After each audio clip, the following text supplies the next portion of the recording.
Seguramente muchos recordéis este coche. Se llama Dacia Spring y es la propuesta de Dacia para la movilidad eléctrica urbana. Nosotros lo probamos hace un par de años y lo cierto es que pensamos que había muchas cosas que mejorar, pero lo bueno es que Dacia nos promete que ha mejorado bastante. Tiene más potencia, tiene un look mucho más atractivo y aún sigue teniendo un precio contenido. ¿Vamos a conocerlo? ¡Empezamos! Para escoger tu próximo coche, visita quecochemecompro.com, el comparador de Diario Motor. Hace un par de años, Dacia lanzó su propuesta para la movilidad urbana eléctrica. Su nombre fue Dacia Spring, un coche pequeño, del segmento A, con el que pretendía convencernos de que no necesitábamos más para movernos por ciudad y realizar nuestros trayectos cotidianos. Lo cierto es que aquel coche adolecía de varios puntos negativos. Era un coche soso, no entraba por el ojo. Además, tenía una dirección extremadamente blanda, unas suspensiones más blandas aún y una potencia de 45 caballos que ofrecía aceleraciones tan pobres que prácticamente descartaban a este coche por cualquier vía que no fuese una calle de una gran ciudad. Por suerte, Dacia sigue siendo una marca honesta y su filosofía sigue intacta. Ofrece en sus vehículos lo justo y necesario e intenta mejorar cada año. Hoy nos presenta el Dacia Spring Extreme 65. Sí, es el mismo coche, pero claramente mejorado. En primer lugar, tenemos una estética mucho más atractiva. Esto ya parece otra cosa.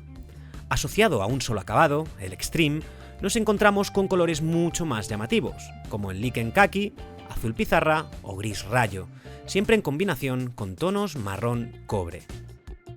En el interior destaca el marrón cobre en diversos detalles, umbrales y alfombrillas con diseño topográfico, asientos con pespuntes y el distintivo Dacia Link en relieve. Ganamos presencia. Recordemos sus proporciones. Mide 3,73 metros de largo, 1,57 de ancho y 1,51 de alto. Además, tiene una batalla de 2,42 metros y un peso de 1.035 kilos. Es un coche muy pequeño y ligero, claramente enfocado para moverse con soltura en ciudad. Estaréis conmigo en que este pequeñín ahora sí es un coche comprable, al menos en lo que a estética se refiere. Vamos a ver cómo se siente una vez dentro. Este es el interior del Dacia Spring.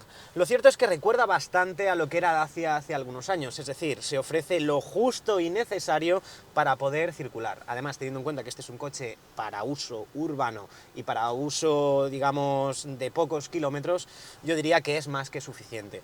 Todo en este interior es de plástico duro. No hay ninguna comodidad en cuanto a molduras o bonitas o materiales mullidos, nada de nada, es todo duro, pero lo cierto es que está muy bien ejecutado. No hay crujidos, el diseño es muy simple y en términos generales da la sensación de que va a durar bastante tiempo. Luego tenemos pues lo esencial, es decir, aire acondicionado con ruletas físicas de toda la vida, tenemos una pantalla multimedia que por cierto es la misma que tenía el Dacia Duster hace unos años, cuyo defecto era que tenía, pues por ejemplo aquí el USB, el puerto de carga, dejando un cable colgando bastante feo. Tenemos un cuadro de instrumentos prácticamente digital, digo prácticamente porque no es totalmente digital, y los asientos, por ejemplo, pues tienen un diseño normal, más o menos bonito, con el nuevo logo de Dacia incrustado aquí en el respaldo, y en esta versión Extreme pues tenemos molduras de color cobre que le dan un toque más vivo al interior de este coche. En términos generales, en este coche se ofrece solo lo justo y necesario para poder circular, y eso, nos guste o no, es una jugada inteligente por parte de Dacia para contener el precio y también es una jugada bastante honesta. ¿Qué hay de las plazas traseras? ¿Sirven para algo? Hay que tener en cuenta que este coche mide 3,7 metros, es un coche realmente pequeño y no está pensado para viajar en familia. Aún así, por supuesto, os voy a enseñar las plazas traseras. En primer lugar, me llama la atención lo fina que es toda la chapa, toda la carrocería de este coche, dando una sensación algo endeble tanto al abrir como al cerrar. Pero dicho esto, tenemos una puerta de pequeñas dimensiones con un ángulo de apertura correcto. Así que vamos a entrar y os demuestro pues cómo se viaja aquí detrás. ¡Vamos para adentro! Ya me estáis viendo, lo cierto es que no tengo mucho espacio, como os he dicho es un coche muy pequeño. Asiento colocado para mi posición de conducción, yo mido 1,75 m y no voy mal, tampoco me sobra mucho espacio, pero lo cierto es que si el conductor fuese más alto que yo y fuese más retrasado, a mí ya me complicaría, o viceversa. Dicho esto, las banquetas son cómodas, el respaldo también es cómodo, tendremos dos anclajes ISOFIX, pero no tenemos ningún tipo de amenidad como es normal en este segmento, no tenemos ni siquiera consola que nos pueda dar algo de aire o que decore un poco, es totalmente diáfano. Está homologado para 4 ocupantes, tenemos cinturones de seguridad tanto para el lateral derecho como el lateral izquierdo. La puerta me queda muy cerca, muy cerca del hombro, y sí que es cierto que tengo cierta sensación de claustrofobia aquí detrás, pero nada exagerado. Lo cierto es que dentro de lo que se ofrece y la filosofía de este vehículo me parecen unas plazas traseras más o menos correctas para una persona de estatura media y unas plazas traseras bastante buenas, diría, para niños. El maletero ofrece un volumen de carga de 270 litros, suficiente para su tamaño. Vamos, que podrás meter tus bolsas de ropa o del supermercado sin problema. Antes de ponernos en marcha y comprobar las mejoras prometidas, vamos a repasar las características técnicas del nuevo motor. Tenemos 65 caballos. Es un motor que rinde considerablemente mejor en comparación con el propulsor de 45. Ambos motores son esencialmente iguales, con imanes permanentes y tamaño idéntico. El de 65 caballos ha experimentado algunas modificaciones internas, lo que le permite girar a velocidades más altas. Al aumentar su capacidad de 8.000 a 14.000 revoluciones por minuto, logra elevar la potencia de 45 a 65 caballos. A pesar de la diferencia de solo 20 caballos, el salto en prestaciones es notable. El Dacia Spring 45 tarda 5,8 segundos en acelerar de 0 a 50, mientras que el Sprint 65 lo logra en tan solo 3,9. En cuanto a la velocidad de 0 a 100, el primero requiere 19,1 segundos, mientras que el segundo lo alcanza en 13,7. En términos de recuperación de 80 a 120, el Sprint 65 es mucho más rápido que el 45, lográndolo en solo 13,5 segundos, aproximadamente la mitad del tiempo necesario para el Sprint 45. Sin embargo, la velocidad máxima sigue limitada en ambos vehículos a 125 km/h. En lo que respecta a la batería, no ha habido cambios. Sigue siendo la misma de 27,4 kWh útiles. Llevamos varios kilómetros al volante del Dacia Spring 65. Ya sabéis, este motor de 65 caballos comparte la misma batería que el de 45, pero está asociado a un acabado único que es el Extreme. Bien, según Dacia, este vehículo mejora ciertos aspectos de los cuales muchos nos quejamos en el pasado. Y estos son una dirección excesivamente blanda, excesivamente flotante, unas suspensiones que eran demasiado blandas, que hacían que los balanceos del vehículo fuesen incluso peligrosos, y una potencia demasiado escasa del motor de 45 caballos. Bien, lo cierto es que obviamente este vehículo mejora todos estos aspectos, pero ¿cuánto los mejora? Bien, en primer lugar, en una conducción por autopista, que quiero remarcar que no es el entorno natural de este coche, la dirección sigo sintiéndola demasiado blanda. Es cierto que está mejorada, se siente con más peso, es algo más directa, pero claramente es una dirección enfocada para conducir de forma urbana, una dirección muy cómoda, muy fluida, para girar el volante de una forma pues súper suave. Pero claro, en autopista yo he hecho en falta que tenga más peso para sentir algo más de aplomo en pues pasos por curva a alta velocidad, como se va en una autopista. Ahora mismo, por ejemplo, estamos en Viena y aquí la velocidad máxima de vía es de 130 km/h, y lo cierto es que a esa velocidad, primero, no la he llegado a coger, ha cogido unos 128, yendo a tope no he llegado a coger 130, y vamos 2 personas en el coche, y además a esta velocidad el vehículo pues sigue adoleciendo de unas suspensiones quizás algo blandas para ir a esta velocidad, insisto, y una dirección también demasiado flotante. Aún así, sí que es cierto que está mejorado con respecto a la versión de 45, y en caso de dudar entre uno de los dos vehículos, yo claramente iría por este. Pero no tanto por la dirección y por la suspensión, sino por el motor, porque aquí sí que hay una mejora significativa, y es que lo cierto es que yo siento que este coche ahora sí que corre bastante más que el anterior, la versión menos potente.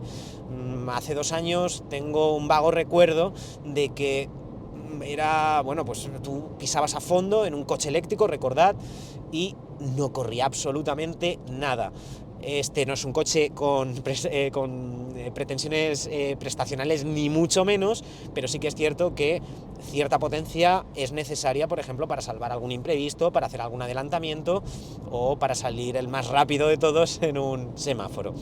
En esta versión de 65 caballos perdemos 10 kilómetros de autonomía en conducción mixta, 220 según ciclo WLTP, sin embargo tenemos 305 en uso urbano. Según Dacia, un usuario de un eléctrico hace una distancia media al día de 31 kilómetros a una velocidad media de 26 kilómetros por hora. Si hacemos estos cálculos, lo cierto es que con esta autonomía tenemos más que suficiente. De hecho, tendríamos casi una semana de uso sin necesidad de cargarlo. Pero también es cierto que este coche pesa muy poco, menos de 1 tonelada, consume muy poco y teniendo este tipo de trayectos diarios, pues no necesitamos realmente una batería más grande ni una potencia superior. Es cierto que a mí se me antoja muy difícil tener este Dacia Spring como coche único, lo veo más como un coche, pues para un coche secundario, un coche para moverte por ciudad, aprovechándote de todas las ventajas fiscales que tiene, aprovechándote por supuesto de la etiqueta cero, y un coche que al final con esta versión en concreto sí que es cierto que mejora esos puntos débiles que tenía la versión 45, sobre todo, como digo, y vuelvo a insistir, en la potencia del motor, que ahora sí que se ve que es un coche que más o menos se mueve con ligereza, no como el anterior. Y a modo de conclusión dinámica voy a intentar sintetizar lo que debéis saber de este coche. El Dacia Spring es un coche eminentemente urbano. Esto es categórico. Es cierto que con esta versión de 65 caballos ya nos invita un poquito más a ir por autopista, y también es cierto que muchos de vosotros que viváis en una gran ciudad, como por ejemplo Madrid, no viviréis en el centro y si lo compráis tendréis que utilizar pequeños tramos, ya sea por la A4, por la A5, por la A6 o la A3. Este vehículo ya mejora lo suficiente como para hacernos sentir más cómodos por autopista. No coge mucha velocidad, pero a 100-120 km por hora podemos ir relativamente cómodos.